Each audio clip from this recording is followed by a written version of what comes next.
नमस्कार दोस्तों, आपका स्वागत है हमारे YouTube चैनल पर। अगर आपने अभी तक हमारे चैनल को सब्सक्राइब नहीं किया है तो इमीडिएट कर लीजिए। बहुत सारा कंटेंट है जो लो सब्सक्रिप्शन और चैनल के मोनेटाइज ना होने की वजह से अभी पब्लिक नहीं कर रहे हैं। अगर ये चैनल मोनेटाइज हो जाएगा और YouTube से रेवेन्यू जनरेट होने लगेगा तो बहुत सारी ऐसा कंटेंट है, बहुत सारी ऐसी वीडियोस हैं जो आपको फ्री ऑफ कॉस्ट बिना किसी पैसे के अवेलेबल हो जाएंगी। तो आप हमारे चैनल को अपने मित्रों को, अपने ऐसे लोगों को जो एस्ट्रोलॉजी सीखना चाहते हैं, केपी एस्ट्रोलॉजी सीखना चाहते हैं, तो उनके साथ शेयर कीजिए ताकि हमारी सब्सक्रिप्शन बढ़े और आपको बहुत सारा कंटेंट फ्री में मिले। एक इम्पॉर्टेंट अनाउंसमेंट है, हम एक नया बैच स्टार्ट करने जा रहे हैं 17 अप्रैल 2022 से। तो उसके लिए अगर आप उसमें इंटरेस्टेड हैं तो केपी एस्ट्रोलॉजी सीखने में, तो आप नीचे जो सामने स्क्रीन पे नंबर्स हैं उन पे आप कॉल करके फर्दर आप इंक्वायर कर सकते हैं। व्हाट्सएप के ऊपर भी आप पूछ सकते हैं कि क्या क्या कवर किया जाएगा। तो इसमें केपी एस्ट्रोलॉजी कंप्लीट स्टार्ट से लेके बेसिक से लेके एडवांस लेवल तक सिखाई जाएगी। तकरीबन 6 महीने का ये कोर्स होगा। तो आप अगर इंटरेस्टेड हैं तो आप कांटेक्ट कीजिए। आज जो टॉपिक हम कवर करेंगे वो है तारा चक्र। तो तारा चक्र जिनको नहीं पता या जिनको पता है, तो जिस जिस भी राशि में, जिस भी दिन हमारा जन्म होता है, उस दिन चंद्र एक पर्टिकुलर राशि में होता है, चंद्र एक पर्टिकुलर नक्षत्र में होता है। उस नक्षत्र को जन्म नक्षत्र बोला जाता है। तो मान लीजिए अगर आपका जन्म अश्विनी, माघा या मूला नक्षत्र में हुआ है तो आपका जो नक्षत्र का लॉर्ड है वो केतु है। तो आपका जो जन्म नक्षत्र है वो मून का जो स्टार लॉर्ड है, जो मून का जो नक्षत्र है वो माना जाएगा। तो नव तारा चक्र या तारा चक्र क्या होता है? हर एक सीक्वेंस है जिसको फॉलो किया जाता है। जब हम नक्षत्रों की बात करते हैं, 27 नक्षत्र हैं, अश्विनी, भरणी, कृतिका, रोहिणी, मृगशिरा, आद्रा, पुनर्वासु, पुष्या, अश्लेषा, माघा, पूर्व फाल्गुनी, उत्तर फाल्गुनी, हस्ता, चित्रा, स्वाति, विशाखा, अनुराधा, ज्येष्ठा, मूला, पूर्वषाढ़ा, उत्तराषाढ़ा, श्रावणा, धनिष्ठा, शतभिषा, पूर्व भाद्रपद, उत्तर भाद्रपद और रेवती। तो ये एक सीक्वेंस में है। तो इस सीक्वेंस को जब डिकोड किया जाए, तो डिकोड किया गया तो उसमें इनको 9 भागों में, 9 कैटेगरीज में इन नक्षत्रों को, इन स्टार्स को बांटा गया। तो पहला जो जन्म नक्षत्र है उसको वही जन्म नक्षत्र बोला जाता है, दूसरे को संपत, तीसरे को विपत, चौथे को शेम, पांचवे को प्रत्यारी, छठे को साधक, सतवें को वध, आठवें को मित्रा और नौवें नक्षत्र को अति मित्रा। और ये साइकिल 3 बार घूमता है। जैसे पहला जो, अगर आपका अश्विनी में आपका जन्म हुआ है तो केतु, आपका केतु की दशा स्टार्ट होगी। सेकंड दशा शुक्र की आएगी, तीसरी सूर्य की आएगी, फिर चंद्र की आएगी, फिर मंगल की आएगी, फिर राहु की आएगी, फिर गुरु की आएगी, फिर शनि की आएगी और फिर बुध की आएगी। तो इसी सीक्वेंस में जो नक्षत्र हैं वो मूव करते हैं। तो जो पहला आपका नक्षत्र है वो आपके मून स्टार से लिया जाता है। तो मान लीजिए अगर तो अश्विनी में जन्म हुआ है तो ये सीक्वेंस, सेम सीक्वेंस में हम चलेंगे।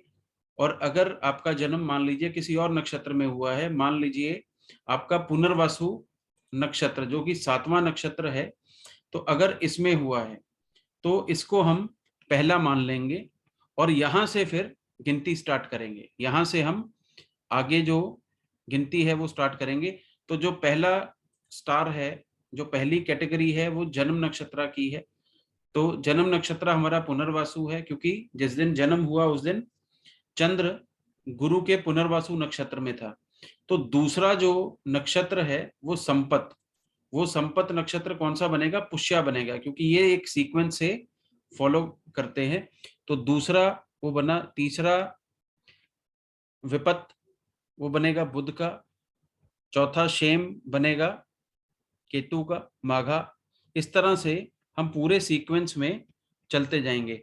तो ये सामने एक मैंने टेबल बनाया है जो आपको ये बताएगा कि इन नक्षत्रों से क्या होगा, या इस कैटेगराइजेशन से आप प्रिडिक्शन किस तरह से कर सकते हैं।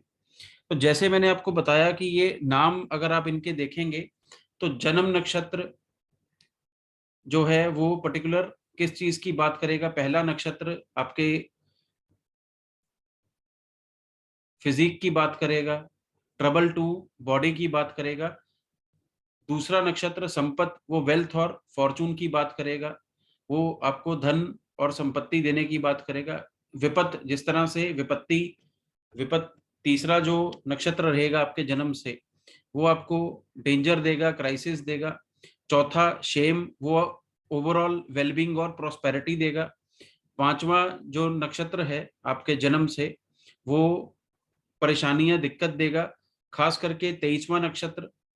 और फिर जो छठा नक्षत्र है वो सबसे बढ़िया माना जाता है, साधक उसको बोलते हैं। उसमें बहुत ज्यादा फायदा होता है, धन दौलत या पैसा आपको मिलने के योग बन जाते हैं उसमें।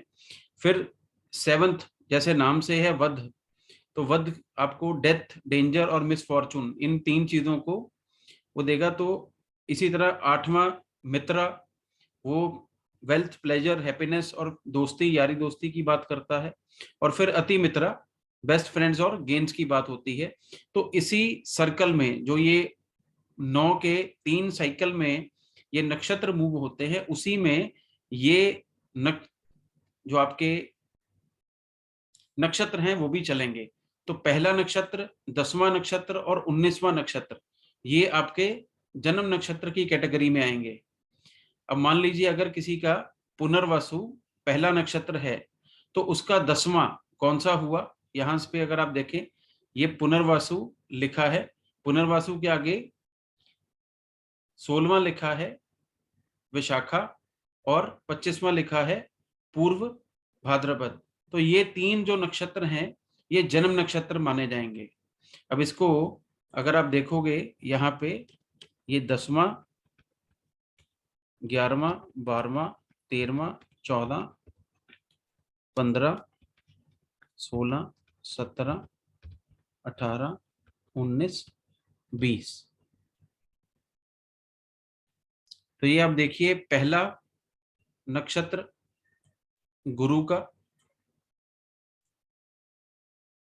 10वां गुरु का,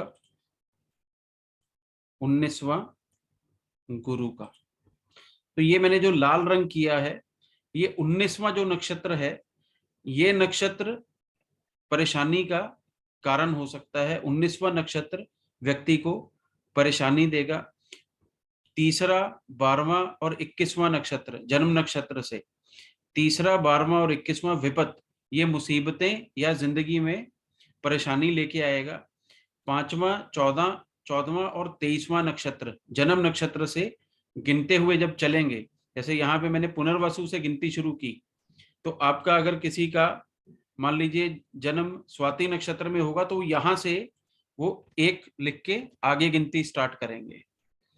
ठीक, तो इस तरह से आप अपने देखेंगे तो पहला, 10वां, 19वां, दूसरा, 11वां, 20वां, तो 2, 11 और 20 संपत नक्षत्र माने जाएंगे।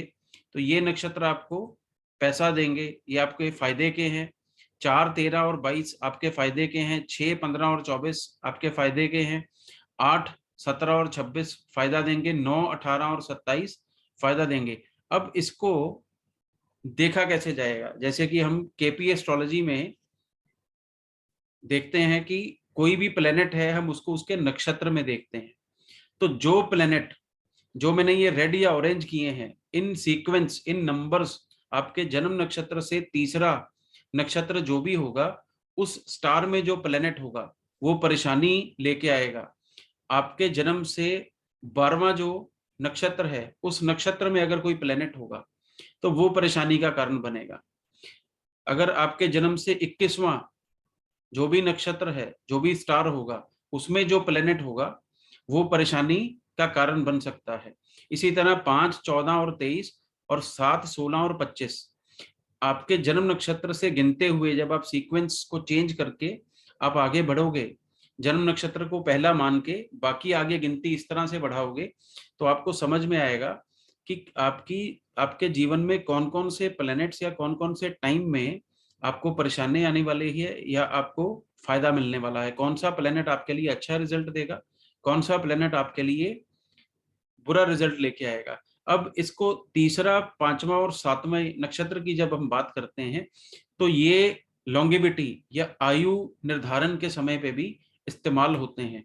जिनकी शॉर्ट लाइफ को हम प्रिडिक्ट करते हैं या जिसकी कुंडली में शॉर्ट लाइफ का योग है, मेरे लॉन्गेविटी पे के ऊपर एक वीडियो है मेरा, अगर आप उसको देखोगे, मैं यहाँ पे लिंक ऊपर डाल दूंगा, आपकी स्क्रीन के ऊपर आ जाएगा, आप उसको देख लीजिएगा। लॉन्गेविटी जिसकी शॉर्ट है, उसके लिए तीसरी तीसरी दशा या तीसरे नक्षत्र की जो दशा है, वो जीवन के ऊपर खतरा पैदा कर सकती है। जिनकी मिडल एज है, उनके लिए पांचवी दशा, पांचवें नक्षत्र की दशा, वो डेथ लेके आ सकती है या डेथ लाइक सिचुएशन क्रिएट कर सकती है। और जिनकी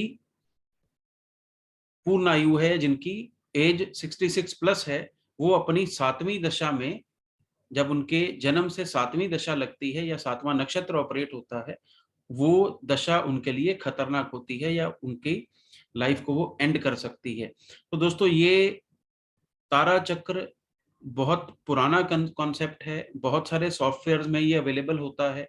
इसको आप मुहूर्त के टाइम पे यूज कर सकते हो। अगर आप कोई पर्टिकुलर काम करने जा रहे हो, इसके ऊपर मैं एक अलग से वीडियो बनाऊंगा या आपको आने वाले दिनों में मैं भेजूंगा, कि जिसमें मैं तारा चक्र को यूज करते हुए आप किस तरह से आप मुहूर्त के टाइम पे इसको देख सकते हो। कब मकान बनाना चाहिए, कब दुकान लेनी चाहिए, कब शादी करनी चाहिए, कब गाड़ी खरीदनी चाहिए, कब नहीं खरीदनी चाहिए, कब जॉब ज्वाइन करनी चाहिए, जॉब छोड़नी चाहिए, इन सब चीजों को, के मुहूर्त को हम तारा चक्र के हिसाब से अगर प्लान करके चलें, तो हम बहुत सटीक और सही अपने जीवन को कर सकते हैं।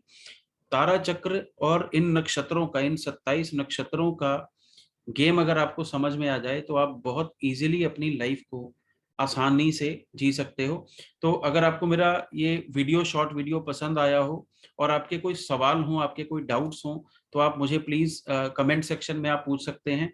और हमारा जो बैच है, उसको अगर आप ज्वाइन करना चाहते हैं, केपी एस्ट्रोलॉजी के ऊपर बैच है, बहुत डिटेल्ड बैच है। मेरी बहुत सारी वीडियोस फ्रीली अवेलेबल हैं, आपको ऊपर लिंक्स में शेयर कर दूंगा, या डिस्क्रिप्शन में भी लिंक्स बहुत सारे अवेलेबल होंगे। तो बहुत छोटे छोटे से कॉन्सेप्ट्स हैं, जिनको यूज करते हुए बहुत अमेजिंग, बहुत अच्छी प्रेडिक्शंस की जा सकती हैं। जीवन के हर चीज के बारे में जाना जा सकता है, एडवांस में जाना जा सकता है। तो उसकी मैं आपको कोचिंग दूंगा, या उस वो मैं आपको सिखाऊंगा अगर आप मेरा बैच ज्वाइन करते हैं। तो आज की वीडियो में इतना ही। आपका धन्यवाद। Thank you.